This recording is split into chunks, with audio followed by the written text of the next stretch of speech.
अस्सलाम वालेकुम दोस्तों, कैसे हैं आप?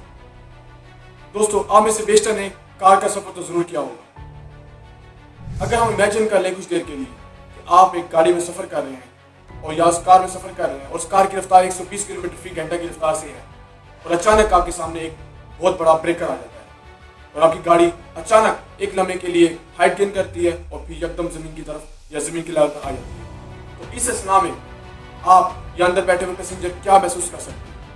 जी हाँ दोस्तों, आपको अचानक अपने दिल पर एक दबाव महसूस होगा। आपको लगेगा जैसे आपका दिल डूब रहा है या आपको सांस लेने में दुश्वारी का सामना होगा। बिल्कुल इसी तरह का तजर्बा कोरियन एयरलाइन के बोइंग 737 8 मैक्स के मुसाफिर के साथ पेश आया।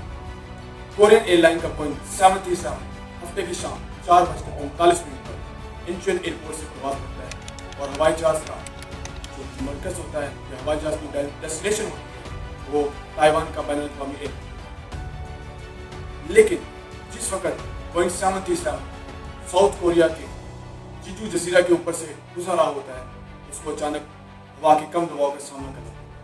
तो जब जहाज किसी पहाड़ी इलाके के ऊपर से गुजर रहा होता है तो उसे कम या ज़्यादा प्रेशर का सामना करना पड़ सकता है और इसी असना के अंदर कैबिन के अंदर का प्रेशर या तो कम हो सकता है या ज़्यादा हो सकता है और ये कम प्रेशर या ज़्यादा प्रेशर होने की वजह से कैबिन के ऊपर काफ़ी गहरा असर पड़ सकता है। इसकी मिसाल हम इस तरह ले सकते हैं कि अगर आपके पास एक टीन पैक है जो कि बिल्कुल खाली है, लेकिन अगर टीन पैक के बाहर जो कंप्रेसर या उसकी एयर है उसका प्रेशर बहुत ज़्यादा है और टीन पैक के अंदर जो हवा है या उसके एयर मालिक्यूल्स है उसका प्रेशर बहुत कम है, तो टीन पैक इस हवा के दबाव को बर्दाश्त नहीं कर सकता और उसके अंदर के मालिक्यूल्स जो एयर मालिक्यूल्स कह सकते हैं वो सिकुड़ जाते हैं और टीन पैक बर्स्ट हो सकता है या श्रिंक कर सकता है। ऐसा ही कुछ इस जहाज के साथ नहीं हुआ। बोइंग 737 के कैबिन के प्रेशर है उसका एटमॉस्फेरिक प्रेशर से कम होने की वजह से जहाज ने अचानक अपनी मुस्तकिल जो ऊंचाई है उसको लूज कर दिया, जिसकी वजह से जहाज अचानक हवा के अंदर 25,000 फुट की ऊंचाई से नीचे ज़मीन की तरफ गिरा, जिसको हम एयरफॉल कह सकते हैं। इसको मसाल अल्फाज में ऐसे कह सकते हैं कि जहाज ने तकरीबन हवा के अंदर 7 किलोमीटर का फासला ज़मीन की तरफ सिर्फ 5 मिनट में तय किया। दोस्तों, यहाँ पर आप मेरी शुरुआती कहानी को महसूस करके ये अंदाज़ा लगा सकते हैं कि बोइंग 737 के पैसेंजर ने उस वक्त कितना प्रेशर बर्दाश्त किया होगा। जी हाँ दोस्तों, उस टाइम बोइंग 737 के पैसेंजर ने तकरीबन 9G की फोर्स को बर्दाश्त किया होगा।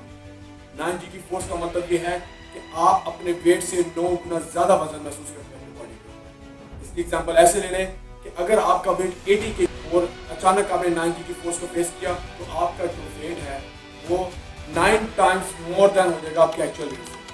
यानी कि आपका वेट अगर 80 kg है तो वो वेट आपका कन्वर्ट हो जाएगा 720 kg पर पर्सन के हिसाब से आपका वेट कन्वर्ट हो जाएगा और इतना प्रेशर आपकी बॉडी उसमें बर्दाश्त करेगी और यही बर्दाश्त बोइंग 737 के पैसेंजर ने उस टाइम किया था। इतने प्रेशर को फेस करने की वजह से पैसेंजर्स के अंदर एयर ड्रम्स, अनकॉन्शियसनेस और इवन के हार्ट अटैक का भी खर्चा हो सकता है। लेकिन दोस्तों, खुशकिस्मती से इस हादसे के अंदर किसी किस्म का कोई जानी नुकसान नहीं हुआ।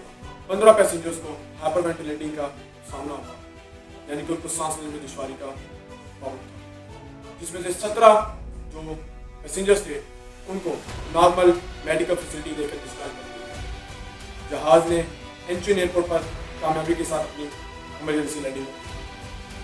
इसका इंजन CFM LEAP 1B जो कि एक हाईली बाईपास टर्बोफैन इंजन, ये टर्बोफैन इंजन CFM इंटरनेशनल ने जॉइंट वेंचर के जरिए जो कि यूनाइटेड स्टेट ऑफ अमेरिका को ओरिजिनेटेड कह सकते हैं। इस जहाज की maximum speed capacity 839 kilometre per hour है, जबकि इसकी फुल कैपेसिटी 20,635 kg।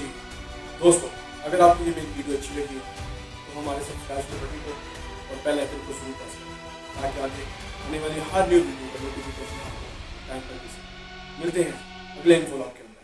तब तक अपना और अपने अजीज़ों का बहुत ज़्यादा ख्याल रखिए। अल्लाह हाफ़िज़।